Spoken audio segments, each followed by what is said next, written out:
Halo, selamat datang di MY Vlog, tempat di mana kalian bisa dapat info menarik, hal terupdate dan pastinya bermanfaat. Oke, teman-teman, di video pertama kali ini kita bakal ngikutin kegiatan salah satu anggota DPR RI, guys. Yang katanya nih teman-teman, beliau lagi belusukan sekalian nyampein sesuatu yang menarik buat masyarakat. Penasaran kan apa yang disampaikan dan penasaran siapa dia? Oke, tetap saksikan terus ya.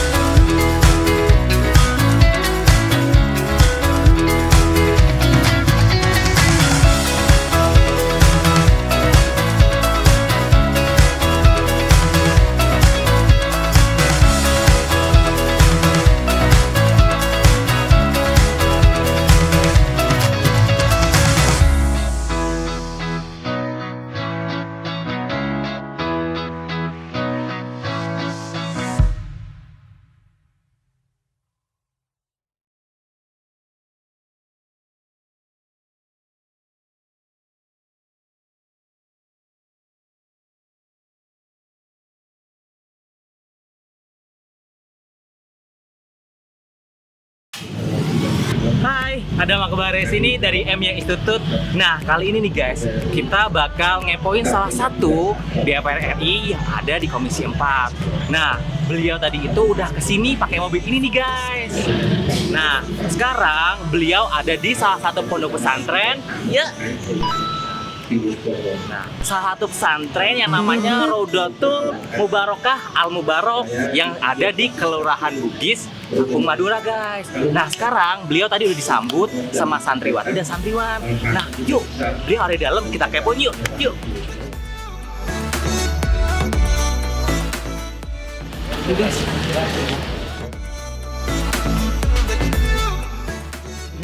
Karena santriwati, saya guys. ingat apa yang dikatakan. Gonna try to keep the pace, but someday we will find that the world has changed, but we still.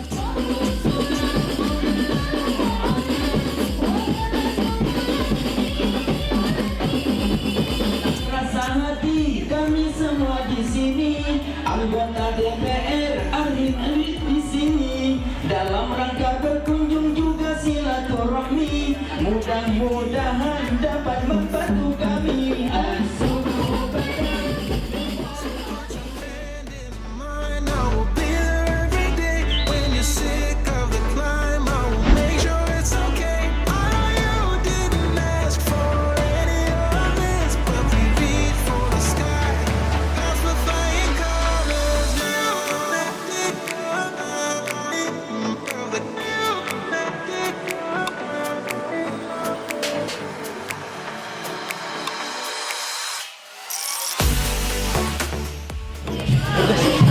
Beliaunya udah jauh ke depan.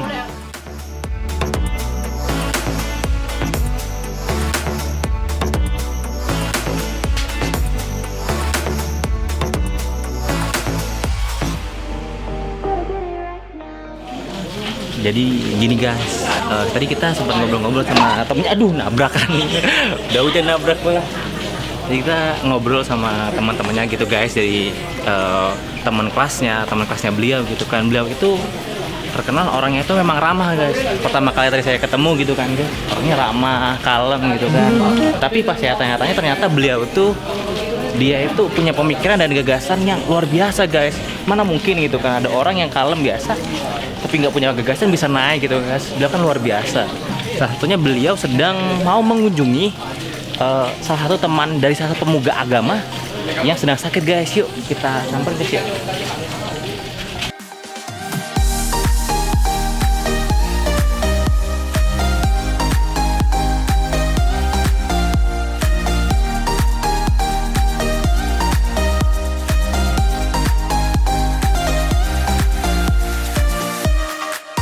Sekarang ini adalah lokasi di mana akan dibangun lagi perluasan dari salah satu pondok pesantren yang tadi udah nyambut beliau guys.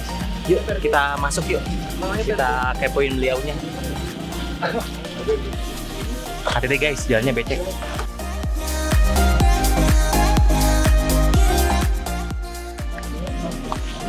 Nah, Bisa lihat, kita lihat guys, nah ini tempatnya. Beliau lagi berfoto ria dengan para petinggi gitu kan, para petinggi kampung sini dan para ya pengurus pesantren gitu lah, dimana beliau salah satu donatur.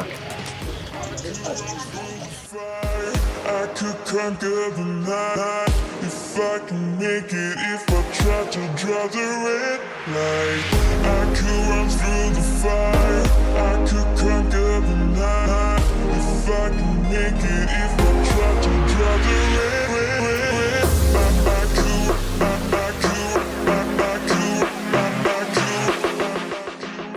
Jadi gini guys, gue ngomongnya pelan-pelan karena beliau nih sekarang lagi jenguk salah satu temannya yang lagi sakit. Jadi tadi kita tuh nggak bisa wawancara karena padat dan ada TV nasional datang gitu kan. Jadi gue kayak ngerasa keganggu gitu kan. Jadi mungkin nanti abis ini kita bakal nyoba untuk tanya bisa nggak kita diajak bincang-bincang gitu ya guys. Tapi mungkin nggak sekarang, tapi nanti. Tapi kita bisa mungkin ngintip sedikit kali ya gitu kan. Gimana keadaan di dalam? Yuk guys. Ini suara agak pelan, maaf ya guys kalau nggak kedengeran karena takut mengganggu.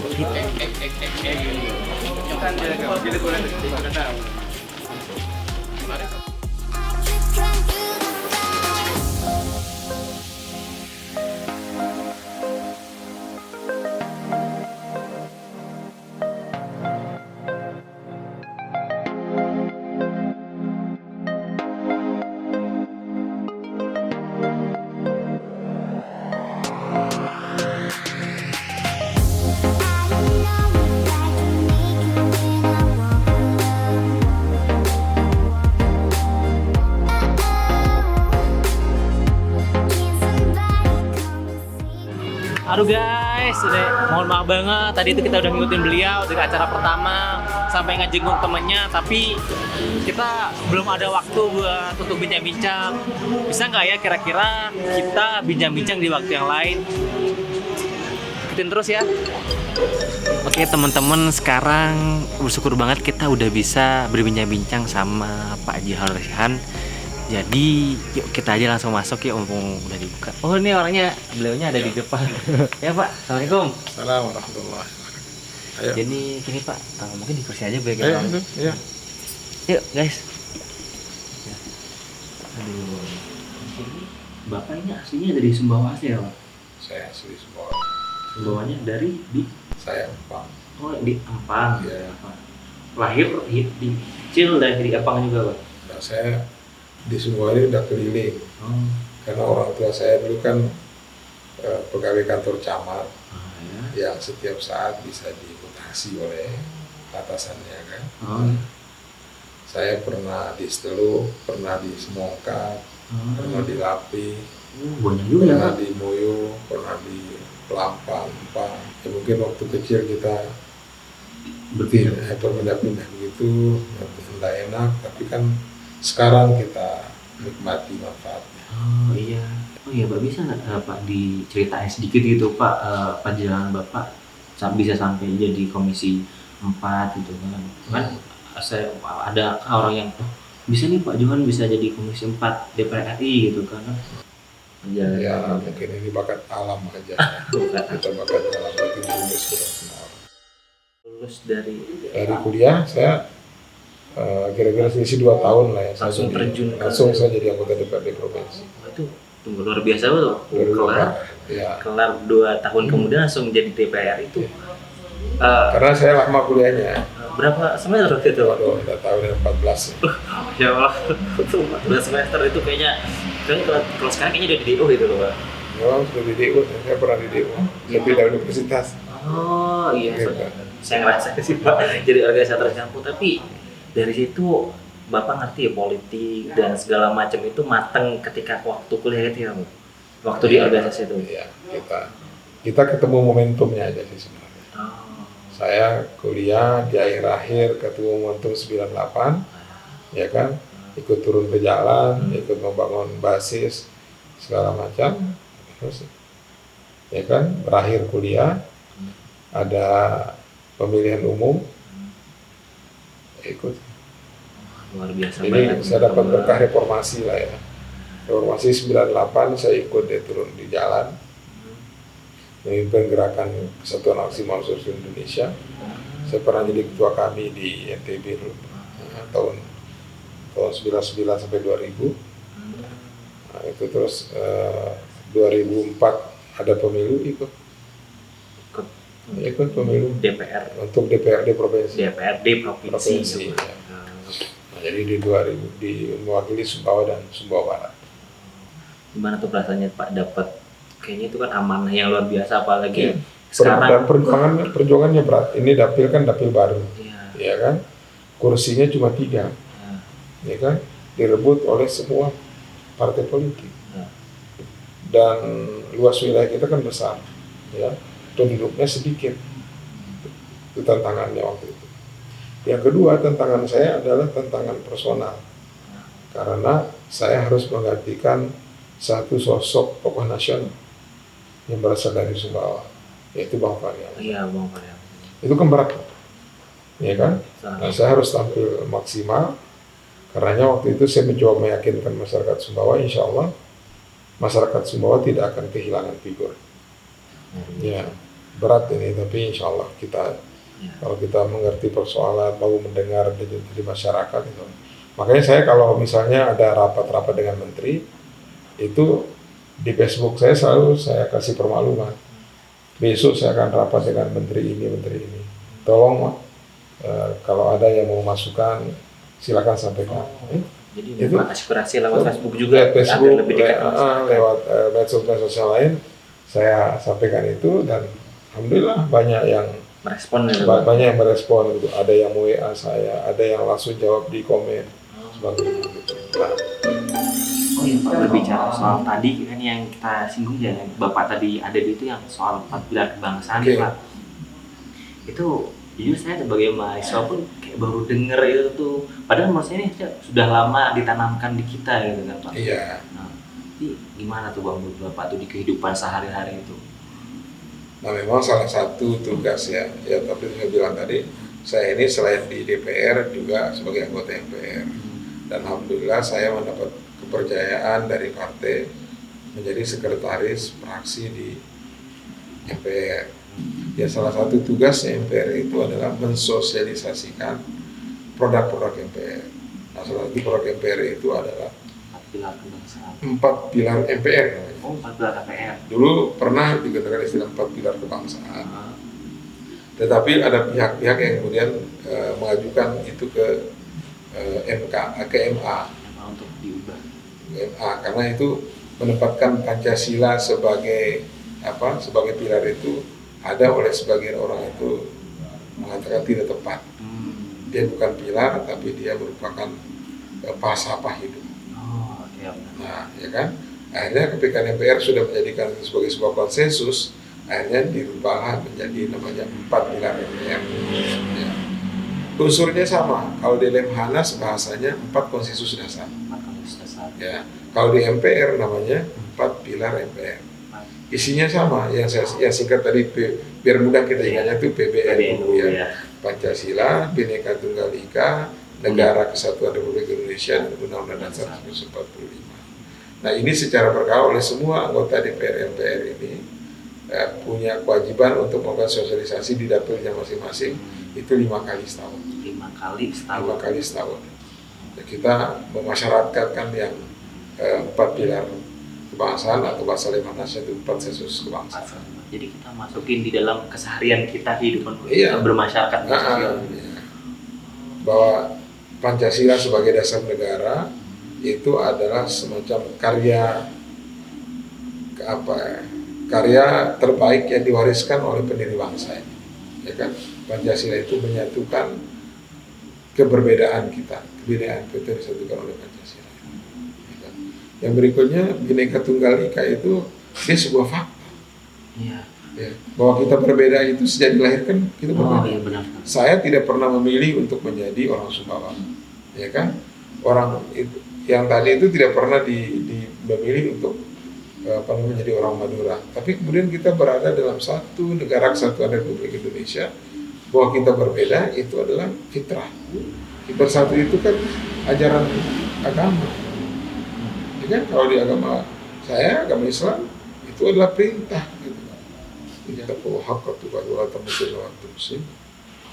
Ya kan? Bertakwalah kamu gitu kan. Dan janganlah kamu mati, dan sambungan ayat itu kan bersatu, jangan bercerai-berai. Jadi sebenarnya kan kalau sudah bersatu ya kita tidak akan bercerai-berai kan. Tapi itu ada penegasan. Ya kan? Sudah disuruh bersatu, ada lagi larangan, ada perintah sekaligus larangan, pesannya sama. Ya kan? Bersatu, ya kemudian jangan bercerai-berai. Nah, itu kan ajaran agama gitu. Nah, karenanya sekali lagi jadikanlah kebinekaan itu sebagai sebuah potensi, sebuah sarana untuk kemudian kita menjadi lebih baik, Mengembangkan bangsa ini Iya. lebih baik gitu ya. Oh, kita berbeda, setiap etnis, setiap agama punya potensi baik. Pada saat yang sama juga punya potensi potensi juga mungkin tidak baik menurut yang lain.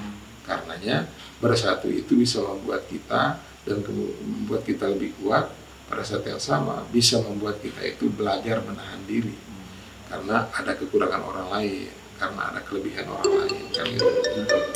Oke, Pak, terakhir ya Pak, harapan Bapak apa sih buat Indonesia dan khususnya buat Sumbawa gitu? Ya. Saya berharap ya, terutama kepada diri saya sendiri, mudah-mudahan keberadaan saya di DPR RI itu bermanfaat buat orang. Karena menurut saya ini dalam bekerja itu prinsipnya ada 3, ya kan? Evaluator saya itu 3. Sesuai dengan yang saya pahami karena saya adalah Muslim, maka saya berpegang pada sebuah ayat yang selalu saya baca, yaitu waqul i'malu fasyarallahu amalakum wa rasulahu wal mu'minin fasturaduna ila alimil ghaibi wasyahadah fayunabbiukum bima kuntum ta'malun. Bekerjalah kamu, kata Allah, Rasul dan orang-orang beriman akan melihat pekerjaan. Nah, dari ayat itu saya bisa mengambil satu pelajaran buat saya, pesan kepada diri saya bahwa setiap kerja saya itu harus pertama disaksikan oleh Allah Subhanahu wa taala. Artinya niat saya itu harus ikhlas. Yang kedua disaksikan oleh Rasulullah SAW, caranya harus benar. Yang ketiga disaksikan oleh masyarakat mukmin. Artinya dia harus bermanfaat buat masyarakat. Jadi niatnya ikhlas, caranya benar, bermanfaat buat masyarakat. Itu prinsip saya dalam bekerja. Nah, itu saya ingin optimalkan supaya kerja-kerja saya itu berbuat masyarakat. Nah, kepada masyarakat Pulau Sumbawa, pesan saya adalah maksimalkan keberadaan saya di DPR melalui berbagai media yang ada. Saya aktif di medsos, saya aktif di berbagai forum, silakan disampaikan melalui media massa, disampaikan melalui ketemu darat segala macam. Insya Allah akan menjadi harapan masyarakat semua itu dengan segala upaya akan saya perjuangkan. Mungkin itu harapan saya. Oke, baiklah, kita teman-teman kita doakan semoga harapan perjuangan ini bisa terwujud, semoga apa yang kita cita-citakan bersama ini bisa terwujud. Dan cukup vlog untuk hari ini, tetap pantengin terus saya, dan semoga vlog kali ini bisa ya nambah wawasan dan menambah buat kehidupan sehari. Oke, tetap pantengin saya, jangan lupa jangan kemana-mana.